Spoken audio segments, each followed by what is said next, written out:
This is episode 262 of the Books, Shows, Tunes, and Mad Acts podcast. This episode is titled Siskel and Ebert, Opposable Thumbs.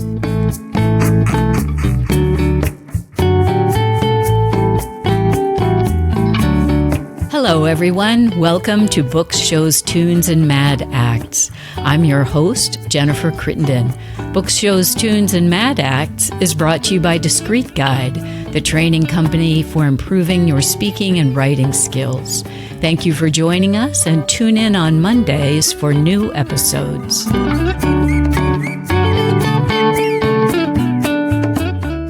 I am really pleased to welcome a new guest to the show today. I have Matt Singer with me. So welcome, Matt. Thank you. Great to be here. I'll introduce you. Matt Singer is the editor and film critic of ScreenCrush.com and a member of the New York Film Critics Circle. In 2011, he won a Webby Award for his work on the IFC News podcast. He's the author of Marvel's Spider-Man, From Amazing to Spectacular, and lives in Brooklyn with his wife and two daughters. And he's also the author, it's not in his bio, but he's also the author of the book Opposable Thumbs, How Siskel and Ebert Changed Movies Forever, which just came out in October of 2023. And that's the subject of our episode today.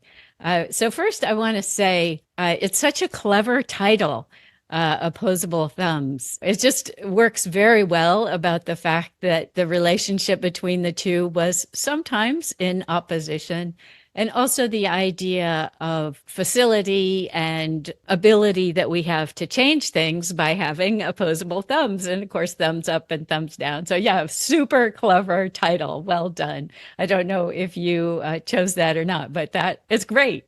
I did come up with the title, so thank you very much. And I do recommend this book to my listeners. I really enjoyed reading it. And one thing that I especially liked is that it is just a straightforward narrative of the history of Siskel and Ebert as individuals and also in their quite important work together. I think sometimes, writing has evolved in such a way that we think sometimes we have to jazz things up with flashbacks and inciting incidents that get moved up front. But here, Matt just tells the story very clearly, very well.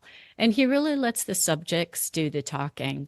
It's an interesting book and easy to read. So well done. Congratulations on a good book. Thank you. I appreciate that. I want to also talk first about thumbs and this whole thumbs up, thumbs down thing.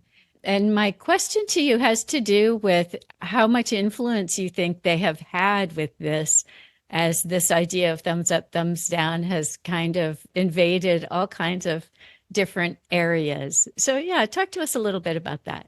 Siskel and Ebert did not invent the idea of giving things thumbs up or thumbs down, certainly, but I think they popularized the idea of using that as like a rating system, certainly for movies.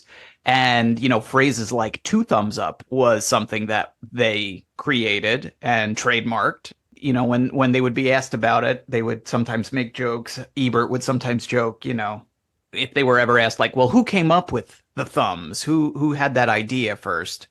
Ebert liked to take credit for it. And according to the people I spoke to for the book, they agreed. They said it was his idea. But he would say, I invented it.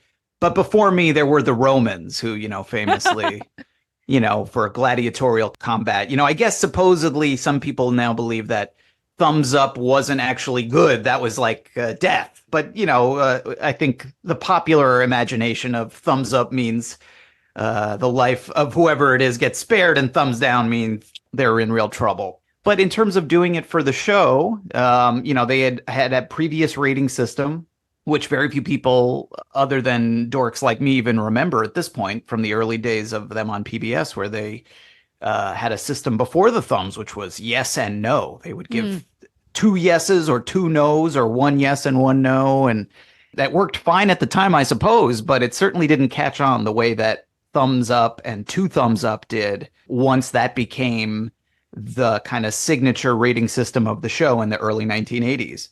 The reasons why are interesting to think about. But I do think that you can certainly give them a lot of credit for the fact that to this day, people, sometimes when you say to someone, how was the movie? They might say, oh, yeah, it was great. 2 thumbs up. Even though when it was on Siskel and Ebert, that actually referred to two different people giving it a positive review. Now, I mean, it works fine. We all have 2 thumbs. So it's easy to say, if I say 2 thumbs up, it still works. Mm. But it's sort of been adopted as this kind of rating system that I suppose even goes beyond movies as well. But I remember just a couple of years ago, I think it was, when Netflix suddenly added a rating system on their website where after you watch something, or I suppose before, or if you've never seen something, you can click on the movie and there's a rating system. And guess what it is? It's thumbs up and thumbs down. And if you really like it, you can even give it 2 thumbs up. Oh. So, I don't think it's a coincidence. I don't think they just plucked that idea out of thin air. I have a feeling they may have heard of it on the Siskel and Ebert program at some point along the way.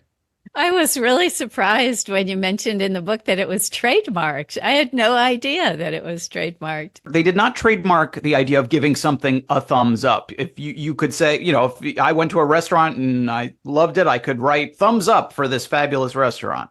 What they trademarked was the 2 thumbs up. That was the thing that they specifically trademarked. And I believe, at least as the last that I checked when I was writing the book, it was still, if you look it up on the US trademark website, it was still listed as trademarked by the estates of Siskel and Ebert. But yeah, they didn't want anybody else, stealing it, using it in their own, presumably movie reviews, but I guess maybe other kinds of reviews as well might have been of a concern. But yes, it became so valuable that they did indeed trademark it. Yeah, and I think you're pointing out the fact that 2 thumbs up from Siskel and Ebert is very significant. It's not as interesting, well, obviously, as 2 thumbs up from Jennifer Crittenden, but even a thumb up from Jennifer and a thumb up from Matt. I mean, it really was very particular to Siskel and Ebert. And I'm sensitive to the fact that my listeners might not be quite as familiar with Siskel and Ebert as some of us are. So we should talk a little bit about that. So we're talking about Gene Siskel, who's, I guess you might call him the skinny one, or maybe that's the skinny bald one. Maybe that's how people think of it. And then Roger Ebert, who was, I think of him as being wider than Gene. And I actually also kind of think of him as being a little bit maybe kinder, a little bit more moderate. But how do you think of the two? Like if you were trying to remind people, remember, it's those two guys, how would you describe them? Well, I think the way you described it was pretty good. Yeah, if I was trying to jog someone's memory that might have seen the show, I would probably say those two guys who used to sit in a movie theater and review movies. To me, that's sort of the image I have of them, as these two dudes sitting in a movie theater balcony wearing, V-neck sweaters and sport coats, hanging out, sitting on either side of an aisle in a balcony, movie theater balcony, which was a very convincing set, but, it looked like a balcony, and talking about movies. And yeah, they certainly were pigeonholed as having, they were two different types. One was skinny and bald, and the other one was a little more heavy set and had a better head of hair. I don't think even Gene would have disagreed there. In a way, that was part of their charm, right? Was the idea that they were so mismatched, visually, intellectually. That made for good television because it wasn't just two dudes who looked alike, who sounded alike, who thought the same. If that had been the case, the show wouldn't have worked because it would have been kind of boring, because it would have been, instead of having two guys in opposition, it would have been two similar points of view, or two guys who were kind of the same. And the fact that they visually look different, I think, only enhanced the idea of them as these oppositional figures who are constantly butting heads about whatever it was. And they both started as film critics in writing, right? And from competing newspapers, is that right? Yeah, they were both newspaper film critics in Chicago. Ebert was at the Sun-Times and started there in 1967. Siskel started at the Tribune in 1969, both Chicago guys and both newspaper men. And yeah, I mean, the culture in Chicago, especially back then, of newspaper competition was absolutely ferocious. they saw the fact that they had the same job at competing newspapers as this guy is my competition. He is my enemy. It's my job to beat him at film criticism. And it's hard to beat anybody at film criticism Yeah, because right. it's a nebulous pursuit, but they saw it that way. I've got to get a better scoop. I've got to get a better interview with whoever the star of whatever movie is coming out or the director of the moment. I've got to write a better Sunday column. I've got to, whatever it might be. That's how they saw it. From 69 when Siskel got the job, they were competition basically until the end of Siskel's life. But for 6 years, basically, was the period where they were just exclusively newspaper critics competing with one another until the show first started initially at PBS when they were brought in to do a pilot, a first of its kind movie review TV show on PBS in Chicago, WTTW, the Chicago PBS station. That was 1975. So they had already been kind of like locked in this life or death film criticism struggle for about 6 years by the time they got to the TV show. So speaking of the sets, I was so intrigued to see the pictures or some of the clips, and because you mentioned it in your book that it's actually a little bit like Mystery Science Theater 3000, where you have these figures watching a movie on the screen. And I hadn't realized that that's how it was set up. But yeah, it reminded me so much of MST3K. But also, I guess there were sometimes animals on the show. In the early days, yes, they had, if you only really ever saw them, later in the show when they had done away with this and they sort of had gotten a little older and kind of became these sort of like important figures in film criticism, I suppose. It might be hard to believe, but yeah, in the early years of the show when they were at PBS, and then for a few years while they were in their first home of syndication, which was at Tribune Entertainment, they had essentially animal sidekicks. There was a weekly segment or bi-weekly segment called Dog of the Week, where they had a dog sidekick. They actually went through several of them for various reasons, which are detailed in the book. But they would have a dog would kind of show up at the beginning of the segment and hop into a seat on the balcony, and then they would use it as a means to kind of poke fun. And this is really where the Mystery Science Theater kind of comparison came to me. Was they would use it to exclusively talk about bad movies. So like whatever the worst movie they had seen in a theater that week would be the Dog of the Week. Sometimes they would do more traditional criticism, but a lot of times they were really just using it as an excuse to make jokes. And so obviously they weren't talking back to the screen the way Mystery Science Theater did, but there is sort of a flavor of Mystery Science Theater to those segments that I hadn't quite realized. And when they left PBS to go to Tribune, it was deemed that the dog was intellectual property of PBS. They couldn't take the dog with them, essentially. Oh, and so they had to create, if they wanted to continue a segment like that, they had to kind of rebrand it. And so the Dog of the Week became the Stinker of the Week, and instead of a dog sidekick, they had a skunk sidekick, and they would sit in the balcony with a thankfully de-scentified skunk. And there's some funny stories in the book about that as well. But yeah, they had the Dog of the Week and the Stinker of the Week, and then eventually they kind of got rid of it. But yes, Siskel and Ebert had animal sidekicks to the point where actually if you look up like publicity photos of the show in its early days, a lot of times the photos have Siskel and Ebert and the dog, Spot the Wonder Dog, will be in the photos with them, which is very endearing and sweet and kind of surreal to look at now. And seems really characteristic for them. One thing I really appreciated about reading your book was that Siskel and Ebert, they took film criticism extremely seriously, right? I mean, almost, to the point of becoming part of their identity and their meaning, their legacy. But contrasted with that is that they didn't really take themselves that seriously, right? So there's so many funny things in your book like that about like the dogs and some of the things, the comedy skits that they were involved in. It's so refreshing to see someone who takes their profession seriously, but doesn't really take themselves that seriously. It's interesting. It makes me wonder if, things have sort of changed in our modern life that we've confused those two things. And it's just really refreshing. I enjoyed that very much. Yeah, they did. I mean, and it's true. They didn't. They were very passionate and serious about film criticism, but like when they would go on Letterman or Carson or Jay Leno or any of those shows, they were usually very game to make fun of themselves, definitely make fun of each other. They loved doing that. If they could poke fun at the other one.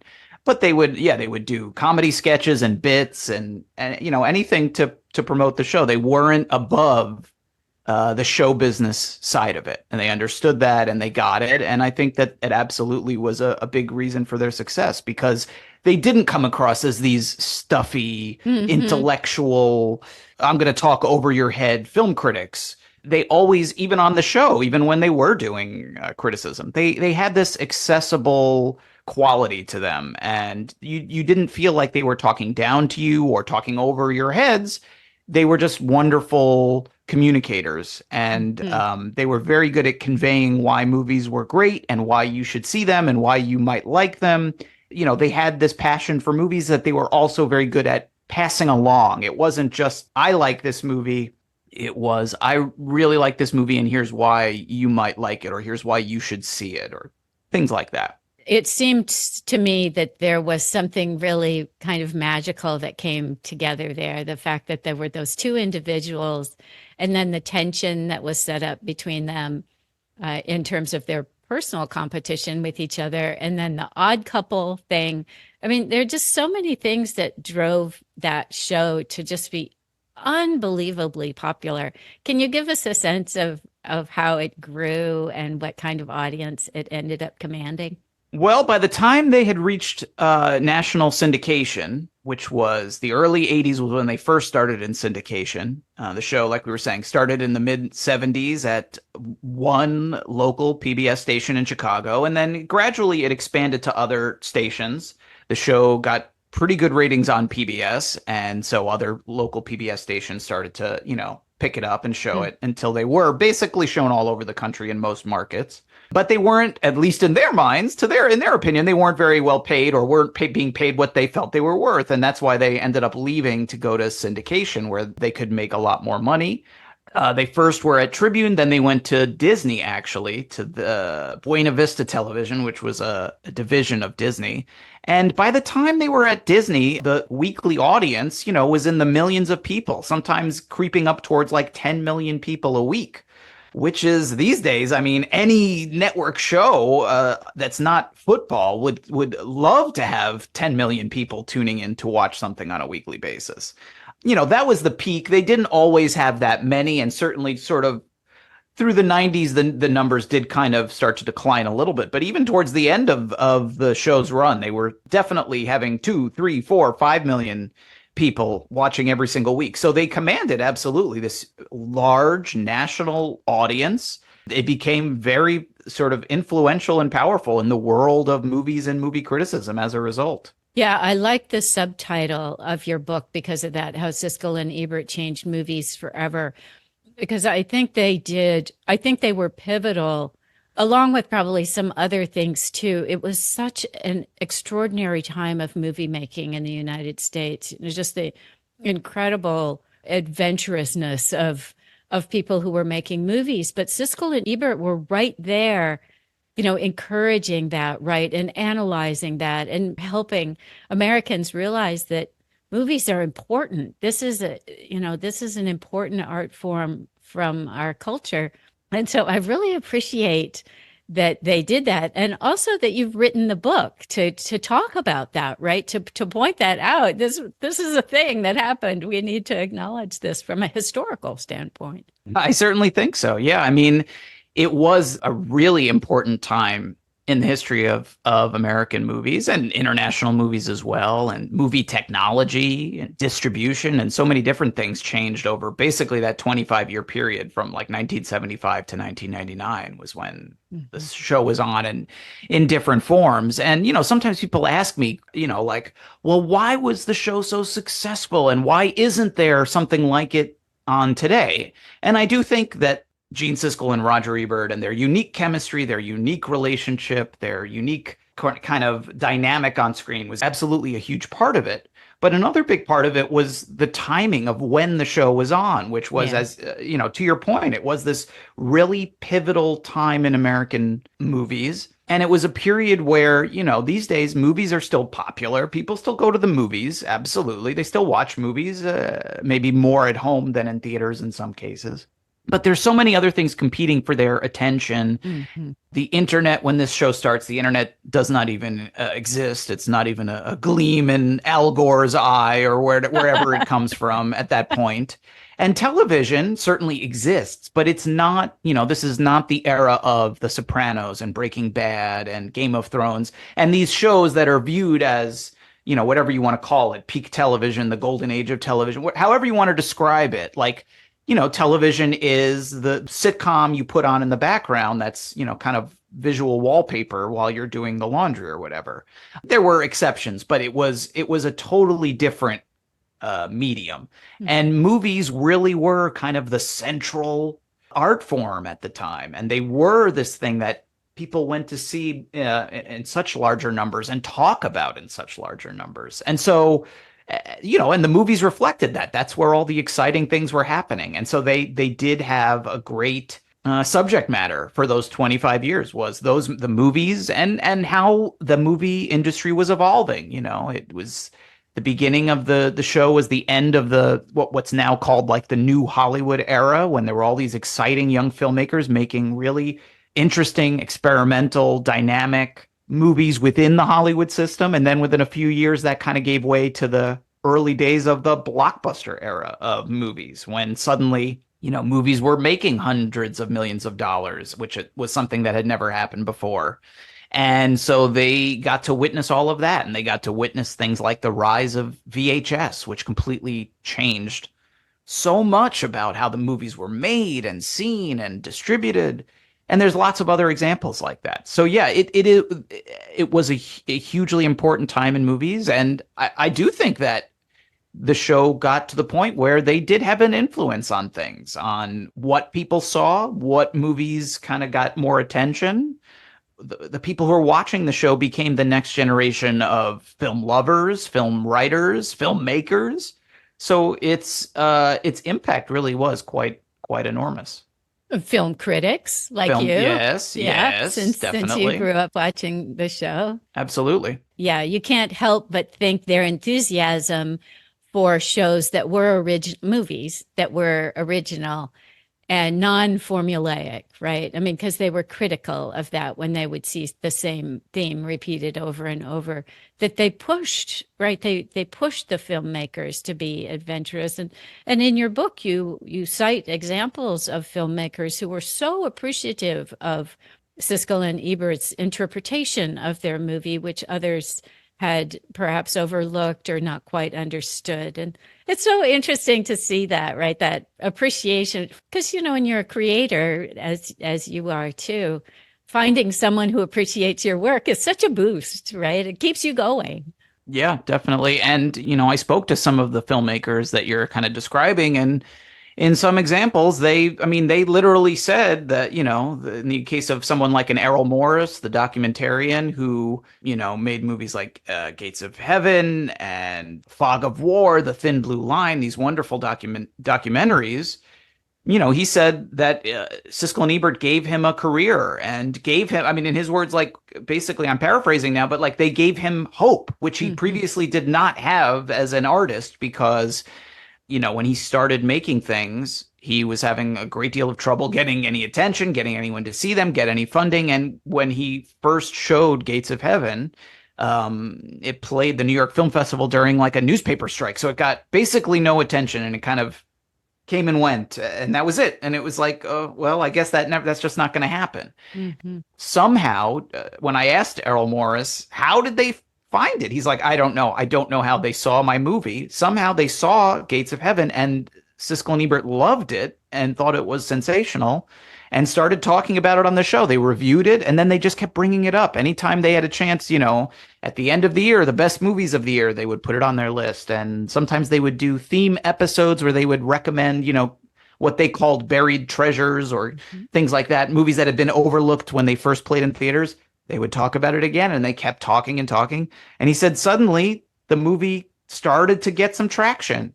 And it was, in large part due to their support. And again, he told me, like, I don't think I would have a career if not for them. That's just one of quite a few examples like that of independent filmmakers, art house filmmakers, foreign filmmakers, documentarians who, when they felt like a movie was worth their support, they would absolutely just kind of throw their support behind it. And, kind of like that one example, it wasn't just, oh, this is a good movie, thumbs up, and they would move on. Like, they would keep talking about it. They would try to keep pushing the film into the conversation, or remind their, listeners, go see this movie in the theater, or then a few months later, go see it on VHS, get it on VHS, or at the time, get it on Laserdisc or DVD or whatever it is.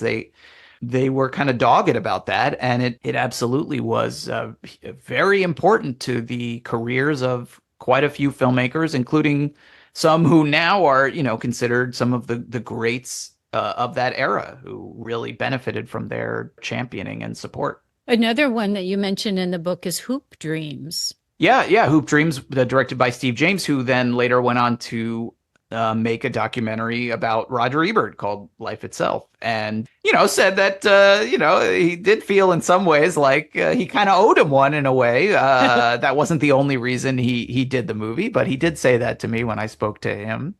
But yeah, I mean, that was a very special and unusual example, because the show typically, if you remember or have never seen the show, they generally, a standard episode, they were reviewing 4 to 5 new movies that were playing in theaters around the country, maybe only in, in the case of some movies, if it was a small release, like if it was playing in New York or Los Angeles or whatever. But it was like the new theatrical releases was typical. And they didn't really cover movies at film festivals. Gene Siskel didn't particularly like going to film festivals. He didn't go to a ton of film festivals. So that might have been part of that. But in any event, they just didn't do that. But Hoop Dreams is this incredible documentary, and it's about Chicago, life in Chicago, and it's about basketball, which helped probably a little also because Gene Siskel was an enormous basketball fan.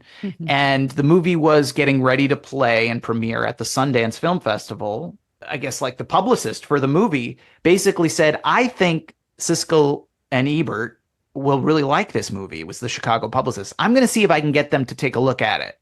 And he convinced them to watch it before the festival.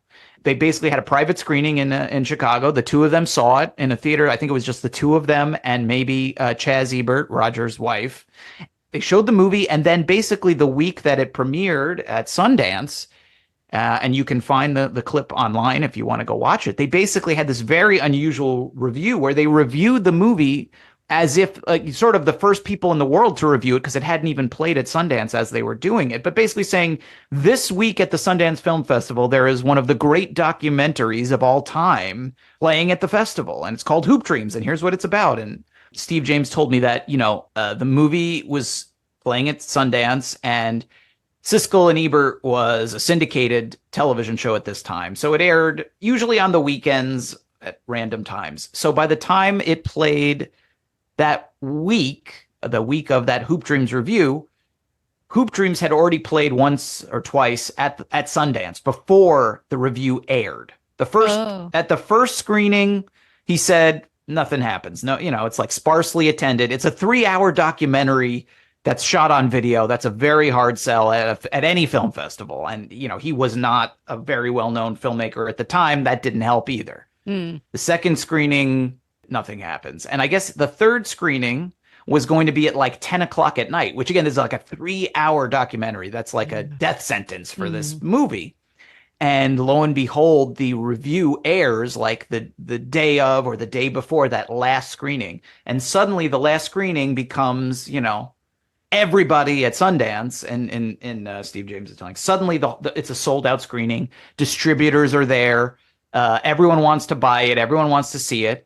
And it completely changed the fortunes of the movie. And that was the sort of power they had. And the movie did well at Sundance after that. But then again, they kept talking about the movie. You can find compilations of all the times they talked about Hoop Dreams on the show. It's like half a dozen times. It's unbelievable. The movie went on to have great success and really helped launch Steve James as a filmmaker. So yeah, it's another example of the power that they had, and how they kind of wielded it for good many times. Mm-hmm. One of the things I thought was also fascinating in the book, as you imagine these two guys in the balcony with a dog, with a skunk maybe, and then looking at a screen in the MST3K format, I had never thought before about how they got those clips.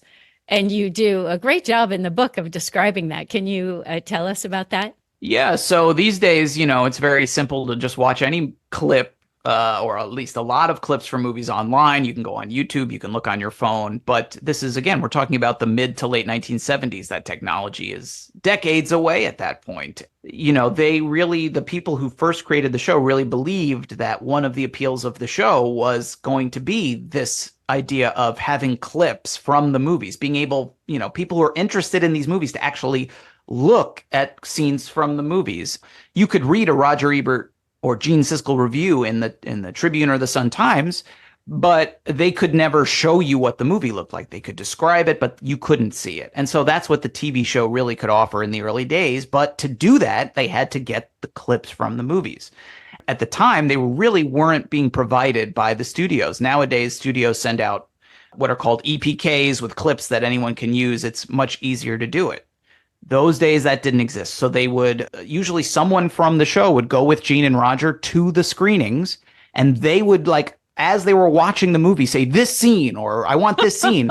And it was the producer or whoever it was from the show's job to write down the notes of when, like with a stopwatch or a watch or something, write down when in the movie it was. And they would even have to pay attention to the reel changes, because these are movies being shown on actual physical film, which at the time was being projected on these big reels, physical reels. And so they had to keep track of when in the movie it was.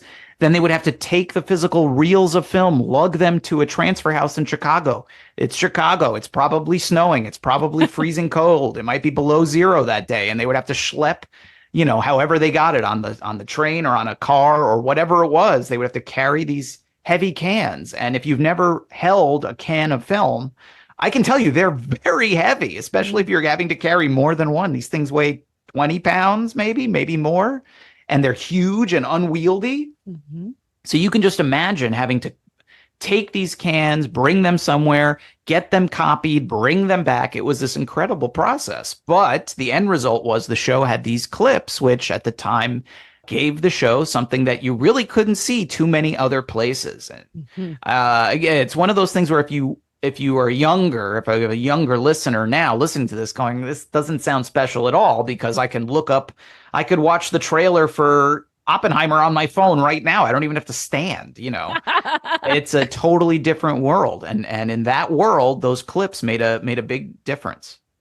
The other thing, and you've clarified that, but I just want to mention it again. I mean, they weren't taking publicity clips, right? They were picking clips that they thought were interesting to talk about, which is, it just raises the ante that much more. It's this particular clip. I'm not going to show you some generic thing that the publicist has picked out. I want to use this clip to make a specific point about this film as part of my critique, which is, again, it just raises the ante. It just makes it that much harder. Again, you can describe things in a print review, and Siskel and Ebert were very good at doing that, but there's something even more useful and interesting in showing people, like you said, like you can actually say, like, this, instead of just saying, well, this movie has beautiful cinematography, you could say this movie has incredible cinematography, and I particularly like the way sunsets are depicted, or the use of green as a way to underscore the character's mindset. Take a look at this scene and how the use of that color is being used in conjunction with this actor and this character's mindset. And that's the kind of thing you can do if you're writing your reviews to the specific scenes from the movie that you're showing. Mm-hmm. Yeah, it's not only sort of a novel thing to have the clips. You could actually do some interesting works of film criticism on TV that you couldn't do in print that way. Mm-hmm. Which, I think now with the advent of video essays and things like that, I think we recognize how useful a tool that can be. But again, back in 1975 and even later, when the show was kind of seen as like, oh, that's not real film criticism by some, I think maybe they overlooked that aspect of it, perhaps. Hmm. So it was very appealing to the audience because of that. But I think that you're right that, and it hadn't occurred to me until you were just talking now, that combination of their skill, they're very good critics showing you on screen. It's almost like having a little film class every week, right? For the audience that they learn about film because of that, which I hadn't thought about that till now. But yeah, that's very interesting, right? Educating the audience as they go. Maybe when I was a kid watching the show, I didn't quite think of it that way, but it wasn't too long before looking back, I would realize, well, they, in a way, without ever realizing it, they really were kind of my first film professors, because they were the ones not only describing, sort of in the example I just gave, they were also just every week in the early 90s when I really became obsessed with the show, they would have a weekly segment, the home video pick of the week. And sometimes it was just whatever the big new movie that had been out in theaters a few months ago and was now on VHS and recommending it. But sometimes it would just be a classic movie that was coming out on VHS or Laserdisc for the first time. And they would say, go watch Citizen Kane, go watch 12 Angry Men, go watch 8.5, go whatever it was. I would go, oh, I've never even heard of this movie. It looks good. They say it's good. And, I listened to those guys. And so I would go to the video store and see if I could find some of those titles. And, growing up in suburban New Jersey, the, Blockbuster Video or whatever I had, they didn't always carry, the rules of the game or, whatever it might be. But sometimes they did. And then you would watch them. And it was it really was a gateway to discovering a lot more about movies and the history of films. So, yeah, I think it was a very entertaining show, but it absolutely was very educational as well. Yeah. So tell us a little bit more about your personal relationship with the show and also with Roger. In terms of my relationship with the show, it really just started as a fan who became very obsessively devoted to it. I used to watch it every week. It was very hard to sometimes watch. We've mentioned it was syndicated, and it was, sometimes it was hard to find because it would change times without warning. You would tune in if it was on, usually it's on at Saturday nights at 7:00. You would tune in and it wouldn't be there anymore. It would have, they moved it and you might not know where it went. And again, this is pre-internet. So you would have to find maybe a newspaper and look in the TV Guide section or buy a TV Guide magazine or hope you saw a promo, a commercial saying, Siskel and Ebert now at 11:00 p.m. on Sunday nights. And that happened. Suddenly the show kept getting pushed back later and later.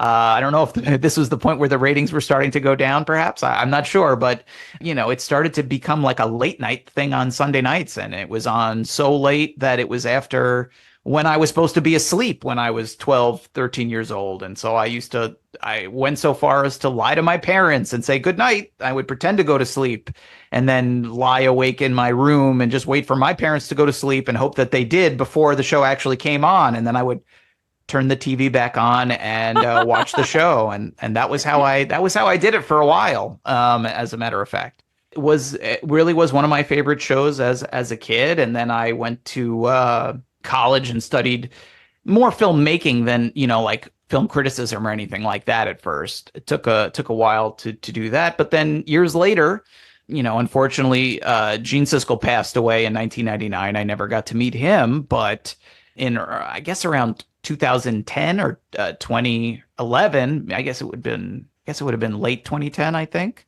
At that point, Roger Ebert had his own health troubles. He'd lost the ability to speak, but he was intellectually really still at the top of his game. And he and Chaz, his wife, decided to do kind of their own version of Siskel and Ebert, that they would kind of, instead of hosting, they would be the producers. They would be in charge of it, and they would hire, new, younger critics to be on it. I was a contributing critic on that show. I wasn't the host, but they would have segments with, young film critics from all over the country and the world kind of doing whatever they wanted. They gave us a lot of freedom, actually. But through that, I got to meet Roger and Chaz and work with both of them. Yeah, I mean, it's not like me and Roger Ebert were pals, but I would email him, he would respond, and he worked with me on my segments, and Hmm. it was incredible. It was really, for a dork who had been watching the show, staying up late to, tricking my parents and watching the show when I was 12 years old, and then, was a reader of his after that and had all his books and everything. It was incredible to get to work with him, and he was, everything you would want from someone like that, very giving and supportive, encouraging, and all that sort of stuff. So yeah, he was great to work with. Quite pivotal. Did you find him to be different personally than you thought he was on screen, or were they pretty consistent? No, I mean, I guess at that point, not really. I mean, the story that always comes to mind about meeting him was the first time I met him was I flew out to Chicago to do like an audition for the show, and he was there. This was at WTTW, the PBS station.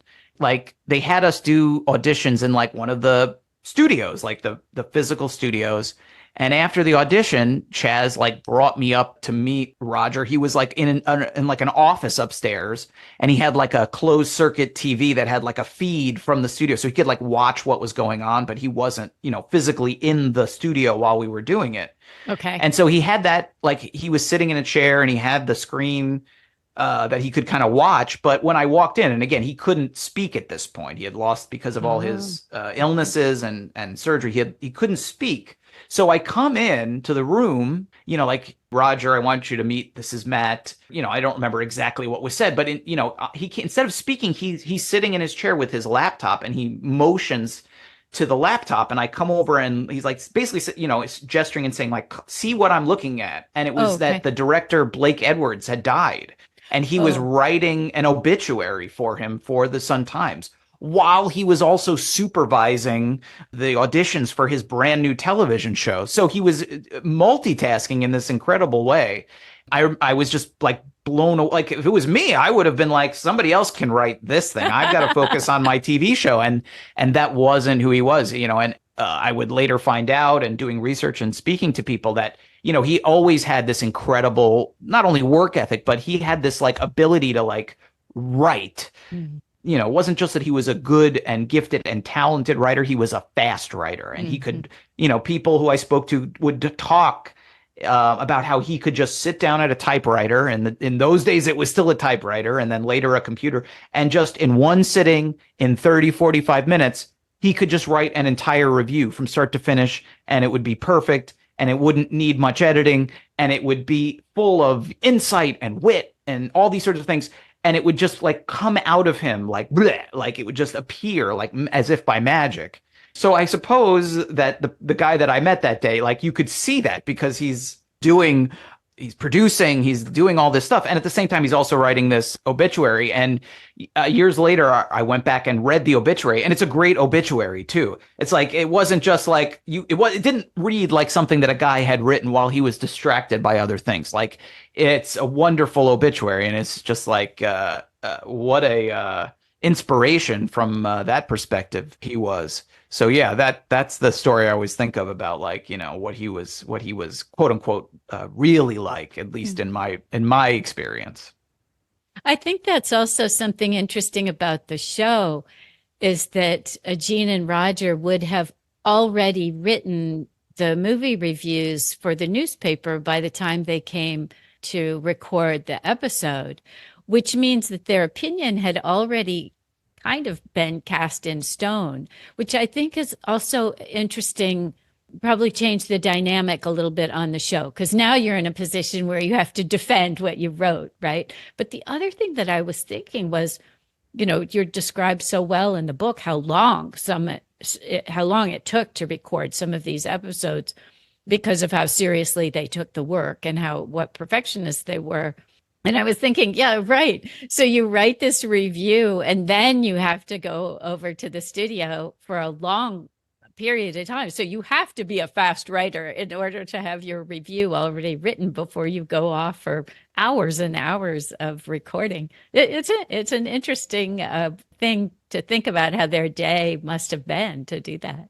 Yeah, and it's true. They didn't go on the show sort of going, "Well, did you like that? What did you think of Hmm. that?" Oh, I think I kind of liked that. I'm not sure how I felt. Right. By the time they would sit down in the set in the balcony to record it, they would have, generally speaking, they would have already written their review. They certainly would have a very well formed opinion. And yeah, it wasn't really like they were fishing and trying to figure out what the other person thought. They were pretty much set in their opinions, and they didn't really convince each other very much of anything. And if anything, that made the show better. It was because they were always trying to kind of win the argument, but they were both so kind of already so firm in their opinions and so generally competitive and combative about everything that it led to these great discussions and debates where they would argue so passionately for whatever they felt, regardless of what the other person thought. It wasn't like they could be swayed in their opinions. I'm going to posit here this idea, although I think you touch on this some in the book too,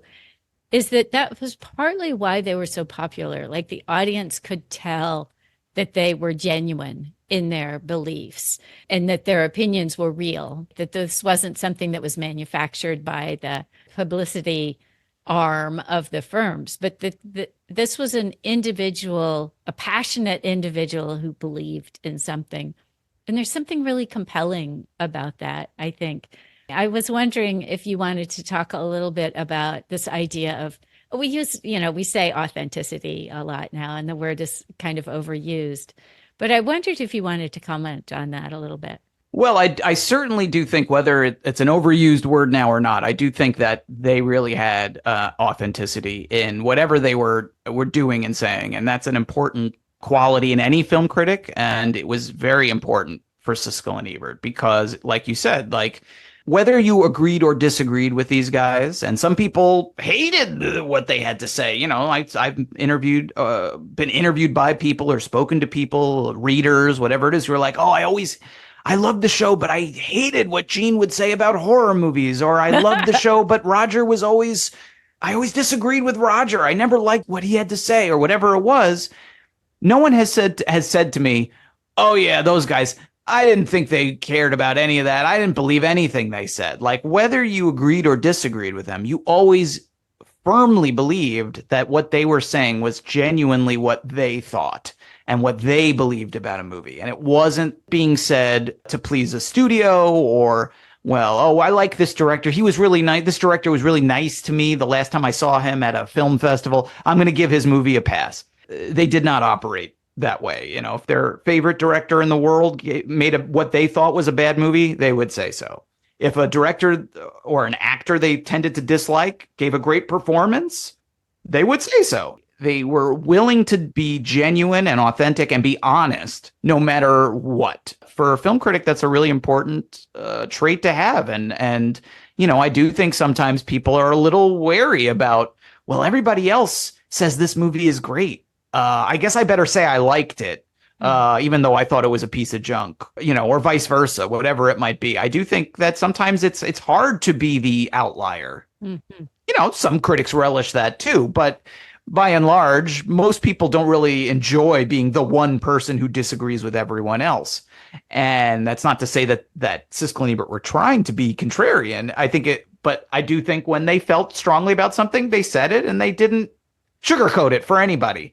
I do think absolutely that was another reason for the show and their success was that people tuned in and they knew they were getting it straight. It wasn't going to be what a publicist or a director or anybody told them to say. It was going to be what they really thought. Mm-hmm. Yeah. And I think that's really meaningful to audiences. Yeah. I see this kind of skepticism, right, as the mechanics of publicity get in gear, whether it's a book or a show or a tour or whatever. I think audiences have become quite cynical about that, and that's unfortunate. But it's really interesting to hearken back to Siskel and Ebert and remind ourselves that worked, right? People really liked that was extremely effective, and so if we're thinking of ways to promote things, maybe we should keep that in mind, that kind of exposure was very powerful. Yeah, maybe. Yeah, exactly. The other thing I wanted to bring up with you is a little bit philosophical is watching two people who disagree and who are hashing things out in front of you. And you can see this guy's point, and then you see that guy's point, and you watch this play out, right? That there's synergy in that, in that in opposing viewpoints, more emerges than just those singular viewpoints. And I was thinking that we may not see that much today, right? Like we're not often exposed to things that will challenge either the people in front of us or each other.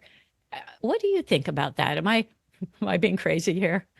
Well, I think it depends on the venue. I mean, if you look, if you look on cable television these days, you can find a lot of shows, especially like sports shows and even some political shows where it's like the formula of Siskel and Ebert lives on in those places because there are whole channels dedicated to, we put these two people who don't like each other in front of the camera and now they're going to yell at each other about something for 3 hours. So I think that is certainly present.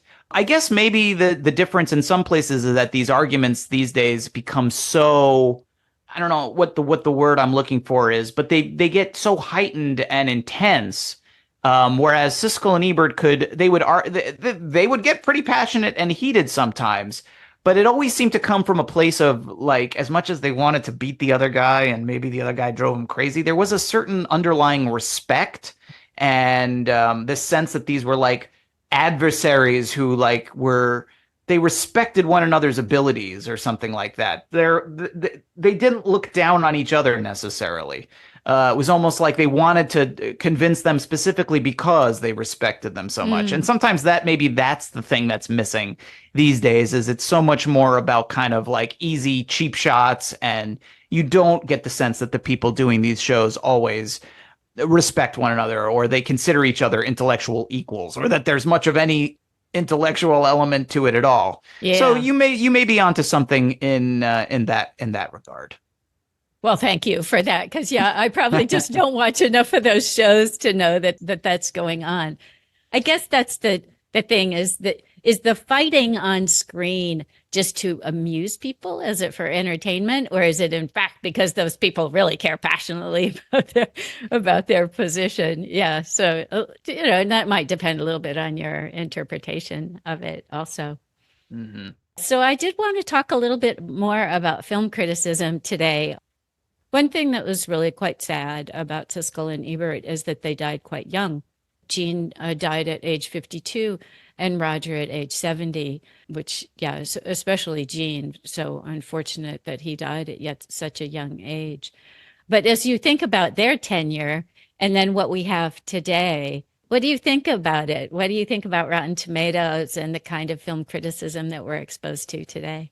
Much like the movie world is a totally different world, kind of what we were saying. I mean, the world of criticism is very different than it was in their day. There certainly isn't a singular Siskel and Ebert-like entity out there, one or two critics who hold that kind of influence and have that kind of megaphone. And in some ways, that's a good thing. And in some ways, that's a bad thing. It was great for films when there was these two champions out there who could say, go see Gates of Heaven, or go see Hoop Dreams, or go see Do the Right Thing, go see any of these movies. That was very valuable, and that was a good thing. I mean, on the other hand, they were just two guys, and they weren't perfect. And they were two guys as well, not just, gender-wise, they were two guys, so if they didn't like something and they gave it 2 thumbs down, or even if one liked it and the other didn't, that was it. And we're in a world now where there's so many more voices, and so there's more places for people who want to engage with film and film culture and write about film or talk about film or make videos about film. There's all these outlets that didn't exist back then. Not everyone who does that is worth listening to. Not every film critic is fabulous. But there's so many wonderful voices out there of different backgrounds and genders and you name it, that you get this kind of cornucopia of opinions, which can be really enjoyable. If you're really into a movie, you can engage with all these different viewpoints on it, which is wonderful. Mm-hmm. You mentioned Rotten Tomatoes, and if you use Rotten Tomatoes to find actual reviews that you then go and read, that's wonderful. Like if you go and you actually click through to read the reviews that are aggregated there, then that site has some legitimate use because it's connecting you to all these wonderful film critics and you're reading their work. Now, on the other hand, if people are just looking at the website at a glance and going, oh, this movie got a 78 or, oh, this movie got a 14, and you're not looking at the reviews that made that up, then I think you're getting into a little bit of a dicier territory that's maybe not so great for films or for film culture. It is a very different world that we exist in now than the world of Siskel and Ebert. And like I said, I mean, in some ways, I do think things are better now. And in some ways, maybe not so good. So I'm going to try and slide in one more question here. As you look back about the films that they panned or that they approved of, are there ones that stand out to you that you think they got wrong, or movies that time has proven they were right about? Well, there's a lot of both, really. I mean, again, they were just two guys. They were very smart. They were excellent critics, but nobody's perfect, as they say. And so, yeah, I mean, when I was watching the show for research for the book, I was taking notes on all of that. I have, hundreds of thousands of words of notes just about all of the episodes that I watched, as many as I could find. And yeah, I would keep running lists of things like, the movies that were surprising that they gave 2 thumbs down to, or the movies that were surprising that they gave 2 thumbs up to, or the movies that they got right, the movies that they championed right off the bat that, history has really borne them out. And there's really interesting examples of all of the above, like we've mentioned some of those filmmakers that they were really big fans of and supporters of right off the bat and really got the train rolling for them. On the flip side, there were some actors, directors who they didn't quote unquote, get right away. They gave 2 thumbs up to Pulp Fiction, right? But they they gave 2 thumbs down to Reservoir Dogs, Quentin Tarantino's first film. So they didn't get it right away. It took them a couple of movies to get it in that case, or they gave 2 thumbs down. The one that always comes to mind is they gave 2 thumbs down to Beetlejuice, which was one of my favorite movies as a kid and a movie that I think holds up pretty well. And I think they're making a sequel to it right now, as a matter of fact. But a movie I always liked, they gave that movie 2 thumbs down. They weren't huge fans of Tom Hanks in his early days. They all of his early comedies, they gave 2 thumbs down to. They would kind of dismiss him as like a knockoff Bill Murray in some of his early works. It took him a while to kind of earn their respect. Kind of around when he made Big was when they started to go, okay, maybe this guy is a pretty good actor. One of the things that's fun to do now is, so many of the episodes are available online. And you can think of a movie between 1975 and 1999. There's a very good chance they reviewed it, and you can find it, and you can see what they said. And what they said might surprise you. It might enlighten you. It might infuriate you, I suppose, in some cases. But I mean, the show is wonderful in that sense now because, one, it is still very entertaining to watch, I think, but also it's this great kind of time capsule of that era in American film history where you can kind of get a glimpse into, at any moment, any week in that period, that 25-year span, you can kind of check in and see what were the new movies, what were people talking about, who were the directors that were hot, what were the VHS movies that they were talking about, what are the trends and the ideas that are going on.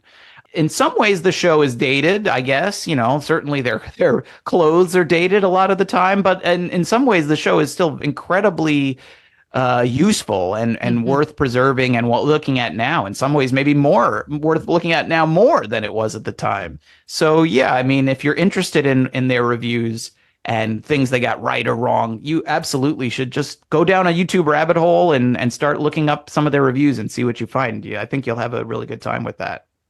And also buy Matt's book. Read Matt's book, because there's a section certainly in there that too. Yes, I agree. There's a section in there called Buried Treasures, which harkens back to the show. But yeah, I mean, it's such an interesting period in American filmmaking, and I think your book does a nice job of bringing that all back. What were we watching? What was being made? And it's a very interesting period in our cultural history. So thank you so much, Matt, for writing the book and for coming on the show. And before I let you go, is there anything that you'd like to share with the audience? Well, if people want to check out the book, I guess the best way to do it would be you can go to my website, which is matt-singer.net, and you can find links to any website that's going to sell the book or any bookseller. There's a link right on there to my publisher, Putnam, where you can go there, and then they have direct links to any place you might want to get the book.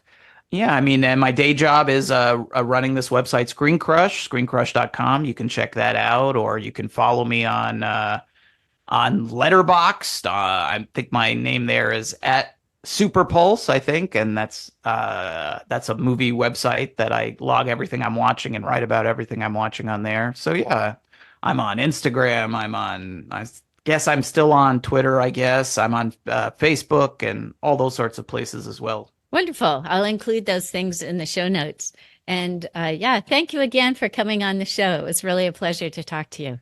No, it was a lot of fun. Thanks for having me.